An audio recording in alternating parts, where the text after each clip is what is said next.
Madam Contest Master, Toastmasters, yes. I'm gonna be honest with you. I got issues. I got a lot of issues. Issues coming from everywhere. I'm also gonna tell you, you got issues. Now, if you're gonna tell me that you ain't got no issues, you're telling me a lie. We all got issues. We all got issues. Now, let me tell you, I'm a counselor. I'm a counselor and I'm a coach. And you know what? People come to me with all of their issues. They tell me about issues at school. They tell me about issues at work. They tell me about issues. I thought to myself, now what can I do about this? Because sometimes issues become overbearing. I've got to make this fun. I've got to make it enjoyable. So I've got to do something. And so I came up with a great idea. I came up with the idea of becoming the host of the We All Got Issues show. So now, instead of just me listening to other people's issues, I actually get to invite guests, authors, to come to my radio show and talk to me about the issues that they all got. Now, just in case you were wondering, a couple of you are probably thinking, she doesn't use good English.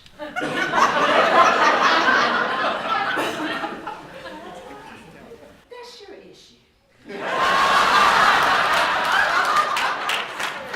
I am one of those people who wants to get down to the nitty-gritty of issues. And to do that, you can't use proper English. So I talk about the issues that we all got. Now, how many of you are going to admit you got issues? You got issues. An issue is defined as a topic or problem that needs to be discussed or debated. On my show, we talk about all kinds of issues. We talk about anger. We talk about joy. We talk about love. We talk about abuse. We also have static. We talk about things that are of interest to people, so you know that the topics that everybody wants to discuss are money, sex, and politics. I don't talk about politics. I get in trouble on Facebook about talking about politics. So I'm not talking about politics on the show. However, we're talking about everything else. Everything that you want to know about, we're talking about on the We All Got Issues show. Let me give you an example. Think about Jim. Jim is a man that has problems with money. Now, money. Anybody here have a problem with money from time to time? Well, Jim's problem is that Jim has too much money. When Dr. T came on my show and he told me that he was going to talk about people who had too much money, I said, you know, you don't have to worry about getting paid, do you? Because you're going to get paid because your clients all have money. But I also thought to myself, wow, that's a problem that I would like to have. Too much money? Too much money. How does a person have a problem having too much money? I hadn't walked a mile in their shoes. I didn't know what it was like to have too much money. That is something that I have never had to experience in my entire life. So, when I heard Jim's story, I listened, and I thought, yeah, right. I got too much money. But then I listened to his story. Jim was someone who was born into wealth. He's always had money. He's a multi-millionaire. He's always had money, not because he earned money, but because his great-grandfather earned money. So Jim has never had to worry about putting food on the table, what car to buy, none of those things. However, Jim found that when he went out into the world and met other people, they were interested in his money, but not in him. He fell in love with this beautiful girl, Sylvia. Sylvia liked things. Jim could buy things. And Jim at first was very willing to please. Until it dawned on him, my goodness, every time I turn around, she wants things and things and things and things.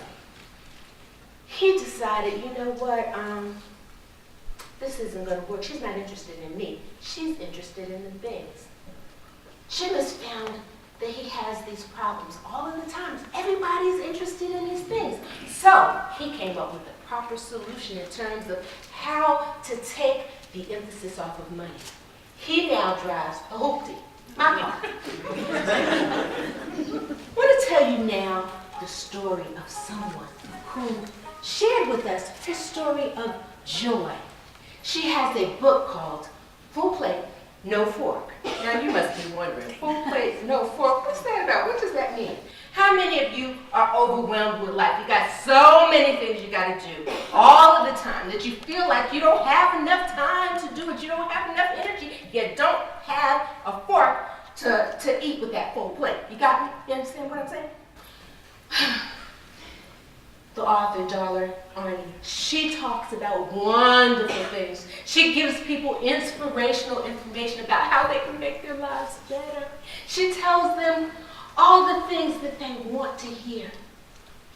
She wasn't as entertaining a guest. You know, I found that our guests that are most interesting are the ones that are dramatic. You know, the ones that have those juicy stories like you see on television. The ones that have that scintillating storyline that tells you that there's a murder at the end of the story. Sorry, I don't have any of those guests. But we do have lots of interesting people. I got issues. You got issues. We all got issues. Now, here's the thing that you need to know about issues. What's most important is not the issues that you got, because you all have them. Y'all are admitting this now, right? That's not what's most important.